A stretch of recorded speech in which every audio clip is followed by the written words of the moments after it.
एक आदमी गलती करता है और खमियाजा पूरे जमाने के लोगों को भरना पड़ता है। इस केस में चालाकी तो एक पिटिशनर की तरफ से आई थी, उसने अपनी बेल एप्लीकेशन में गलती की थी, लेकिन परिणाम में सुप्रीम कोर्ट ने बेल पाने के पुराने नियमों को पूरी तरह से बदल दिया है। नए नियम इस तरह से बना दिए गए हैं कि खमियाजा अब सब भावी बेल पिटिशनर्स को भरना पड़ेगा। नई बेल एप्लीकेशन लगाने वालों को अब कुछ बातें और करनी पड़ेंगी, जिससे बेल पाने के अधिकार में अब और अधिक विलंब होने लगेगा। बेल पाना कठिन हो जाएगा। वर्तमान मामले में पुलिस स्टेशन ओरकल, जिला मलकागंज, ओडिशा में एक एफआईआर नंबर 29 डेटेड 3/2/2022 दर्ज की गई थी। इसमें 2 आरोपी थे, कुशा दुरुका और गंगेश ठाकुर।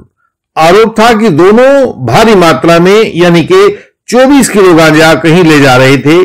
पुलिस की एफआईआर के अनुसार दोनों आरोपियों ने एनडीपीएस एक्ट के सेक्शन 20B सेकंड के पार्ट सी का उल्लंघन किया था और उनके ऊपर केस बना दिया गया था। एक आम आरोपी की तरह दोनों आरोपियों ने गिरफ्तारी के एकदम बाद यानी कि उसी दिन 3 फरवरी 2022 को ही अपनी बेल एप्लीकेशन स्थानीय कोर्ट के सामने लगा दी। वहां की एनडीपीएस कोर्ट ने यह कहते हुए कि अभी चार्जशीट फाइल नहीं की गई है, उस बेल एप्लीकेशन को अगले दिन खारिज कर दिया। अब इसके बाद असली कहानी शुरू होती है, जिसे थोड़ा समझा जाना चाहिए।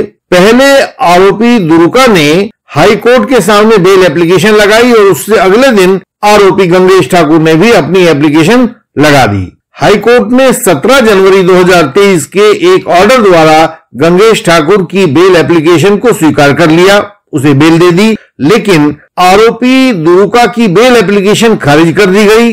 वास्तव में हुआ यह था कि दोनों बेल एप्लीकेशन अलग अलग कोर्ट्स अर्थात अलग अलग जज साहिबान के सामने लगी थी, इसलिए दोनों के ऑर्डर्स अलग अलग आए थे।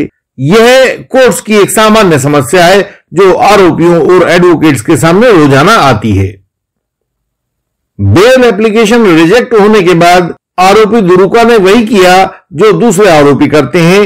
हाई कोर्ट के उस ऑर्डर के विरुद्ध सुप्रीम कोर्ट के सामने एक एसएलपी क्रिमिनल नंबर 12301 ऑफ 2023 दायर कर दी। इस बेल एप्लीकेशन पर 22/9/2023 को दूसरी पार्टी के लिए नोटिस इशू हो गया और 18/11/2023 को सरकारी वकील साहब ने डेट मांगी कि साहब इसका जवाब फाइल करते हैं। अगली डेट उनको 6 दिसंबर 2023 तक मिल गई। इस दौरान इस आरोपी दुरुका की हालत को समझिए जरा। उस पर तथा गंगेश पर एक ही आरोप था, एक ही दिन पकड़े गए थे, एक ही एफआईआर में दोषी थे, लेकिन गंगेश लगभग साल भर पहले बेल पाकर बाहर आ गया था और दुरुका भी जेल में ही था। दुरुका के मन में खिन्नता भरी हुई थी। सुप्रीम कोर्ट में जो अगली डेट दी गई थी 6/12/2023, उस दिन आरोपी की बेल एप्लीकेशन पर सुनवाई के दौरान सुप्रीम कोर्ट के सामने एक नई बात आई। इस आरोपी के वकील साहब ने सुप्रीम कोर्ट को बताया कि दुरुका की बेल एप्लीकेशन वापस लेने की यानी कि विड्रॉ करने की इजाजत दे दी जाए। पूछताछ हुई, क्यों आप विड्रॉ क्यों कर रहे हैं, आपको तो बेल चाहिए। वकील साहब ने बताया कि साहब इसकी बेल तो हाई कोर्ट ने मंजूर कर ली है। सुप्रीम कोर्ट ने पूछा बेल ऑर्डर कहां है, तो वकील साहब ने कहा कि छपा हुआ तो नहीं है, पर अभी मेरे मोबाइल में प्राप्त हुआ है, ये देखिए। और सुप्रीम कोर्ट को उसने मोबाइल का बेल ऑर्डर दिखा दिया। जब हमारे मेंबर अपनी समस्या हमें भेजते हैं तो हमारी पूरी टीम उनकी समस्या पर मिलकर काम करती है।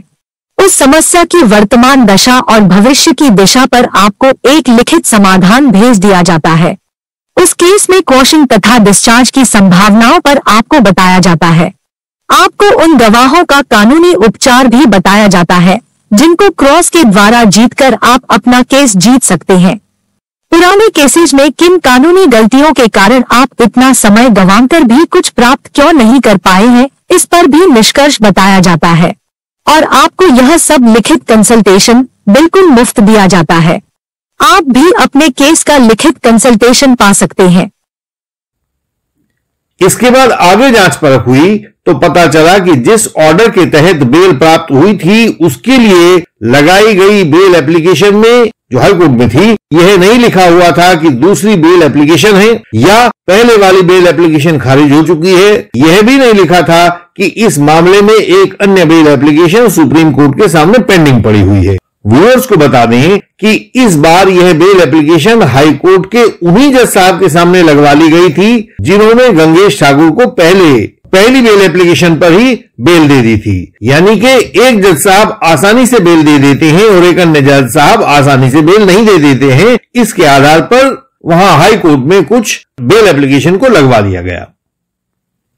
अब यह हाईकोर्ट के एडमिनिस्ट्रेशन की जिम्मेदारी थी, वहां की रजिस्ट्री की जिम्मेदारी थी कि हर फाइलिंग का हिसाब किताब उनके कंप्यूटर में रखा जाता है। हाईकोर्ट में रजिस्ट्री की देखें तो हर महीने की तनख्वाह ही करोड़ों रुपये होती है। काम होता है कि हर कागज का, हर मुकदमे का, हर आरोपी का बाकायदा हिसाब रखा जाए, लेकिन इस केस में हिसाब रखा नहीं गया और आरोपी के वकील साहब ने उसका फायदा ले लिया। वैसे कानूनी रूप से तो ऐसा हो सकता है कि हम लोग जूरिस्प्रूडेंस के पाठ बनाकर लोगों को सुनाएं और कहें कि आरोपी दुरुका ने फला गलती कर दी, लेकिन दो समान आरोपियों में से आप एक को बेल दे रहे हैं, दूसरे को साल भर तक भी जेल में बंद रख रहे हैं, तो इस समान व्यवहार करके आपने एक को जेल में निरुद्ध किए रखा, तो उसका जवाबदेही किसको होना चाहिए? हालांकि हम किसी भी पक्ष की तरफदारी नहीं कर रहे हैं, बस एक सवाल पूछ रहे हैं।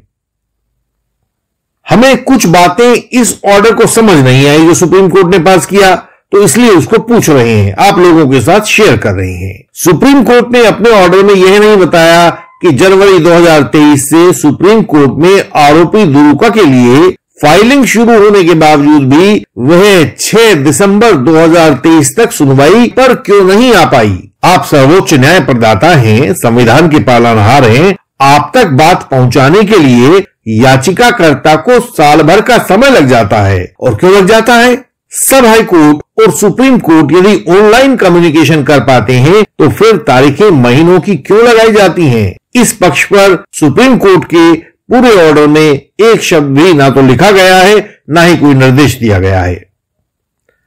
हालांकि सुप्रीम कोर्ट ने कहा कि हमने अपने निर्णय प्रधानी जानी versus state of Odisha criminal appeal number 1503 of 2023 जो 15/5/2023 को डिसाइड किया गया था, इसी जैसे निर्देश पारित किए हैं। उन्होंने अपने इस वर्तमान केस के निर्णय के पैरा 20 में कहा कि हम उन्हीं निर्देशों के तारतम्य में जो हमने प्रधानी जानी में पास किए थे, अब आगे निम्न निर्देश जारी करते हैं जो आगे से हर एक बेल एप्लीकेशन में पूरे किए जाने अनिवार्य होंगे।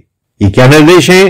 पहला, हर बेल एप्लीकेशन में पिटिशनर को हर पिछले ऑर्डर की पूरी जानकारी और कॉपीज वर्तमान बेल एप्लीकेशन के साथ लगानी होंगी। विद्वान व्यूअर्स जेल में बंद आरोपियों की स्थिति समझ सकते हैं। वहां कौन उनको इस बात की सुविधा देगा कि वे सभी पुराने पिछले ऑर्डर्स की जानकारी और उनकी कॉपीज इस वर्तमान बेल एप्लीकेशन में लगवा सकें। और बाहर तो आप जानते ही हैं, उनका शोषण होने का पूरा इम्कान रहेगा।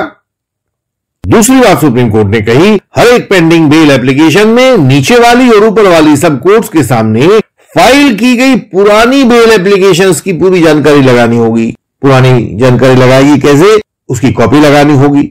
हालांकि हमने, ये सुप्रीम कोर्ट कह रहे हैं, हमने प्रधानी जाने वाले केस में पहले ही यह निर्देश दे दिया है कि किसी भी एफआईआर में जितने भी बेल एप्लीकेशंस हों वे सभी एक ही जज के सामने लगाई जाएं ताकि ऑर्डर्स में अंतर ना आए। आगे कहा उन्होंने, हर बेल एप्लीकेशन में स्पष्ट रूप से यह लिखा जाए कि वह पहली है या दूसरी है या किस नंबर की बेल एप्लीकेशन है, ताकि ये सब बातें कोर्ट की जानकारी में रहें। सुप्रीम कोर्ट ने तीसरा पॉइंट बनाया, कोर्ट की रजिस्ट्री को भी अपने सिस्टम से रिपोर्ट निकालकर बेल एप्लीकेशन के साथ लगानी होगी जिसमें उस क्राइम संख्या से संबंधित सभी डिसाइडेड और पेंडिंग एप्लीकेशंस की सूची लगानी होगी। यही बात प्राइवेट कंप्लेंट्स के लिए भी लागू होगी। चौथे पॉइंट में कहा गया है कि यह आईओ या उस जैसे दूसरे प्रोसिक्यूटिंग ऑफिसर का दायित्व होगा कि वह कोर्ट्स को इस तरह के बेल एप्लीकेशंस की पूरी जानकारी उपलब्ध करवाए। कब लगी, कहां लगी, किस आरोपी ने लगाई, उसका क्या निर्णय रहा। पार्टीज के वकील साहिबान को भी सच बोलना होगा।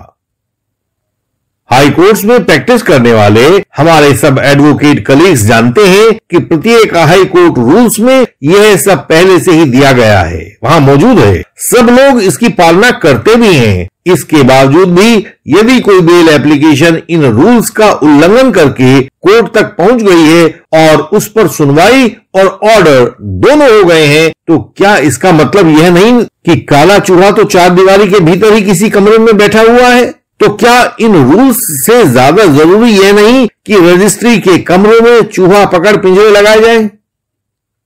लेकिन दुर्भाग्य से यह पक्ष ना तो सुप्रीम कोर्ट के ऑर्डर में डिस्कस किया गया है और ना ही काला चूहा पकड़ने का कोई तरीका बताया गया है। आरोपी के ऊपर प्रक्रिया के दुरुपयोग के लिए 10,000 रुपये का फाइन लगाया गया है, लेकिन वह साल भर से ज्यादा जेल में बंद रहा तो उसके लिए जिम्मेदार काला चूहा ढूंढा नहीं गया है, ना ही उस काले चूहे पर कोई जुर्माना लगाया गया है। शायद चूहों पर जुर्माना लगाना कठिन होता हो। हमारे बहुत से व्यूअर्स ने हमसे उनकी समस्याओं का लाइव समाधान करने के लिए कहा है, जो समयाभाव के कारण संभव नहीं हो पा रहा है। लेकिन इसका दूसरा समाधान है। आप सुपाठ्य पीडीएफ में अपनी समस्या लिखकर व्हाट्सएप के द्वारा भेजें। वह समस्या किसी भी कानून की हो सकती है, सिविल, क्रिमिनल, मैट्रिमोनियल, प्रॉपर्टी का विवाद, पीसी एक्ट या कोई भी समस्या हो सकती है। विवरण 1 पेज से ज्यादा ना लिखा हो। सहायक कागजात साथ भेजें। हम सब समस्याओं में से छांटकर एक महत्वपूर्ण समस्या के हल पर वीडियो बनाएंगे। यदि आप लिखेंगे तो आपका नाम गोपनीय रखा जाएगा। यह मुफ्त होगा, हमारे व्यूअर्स की सहायता के लिए होगा।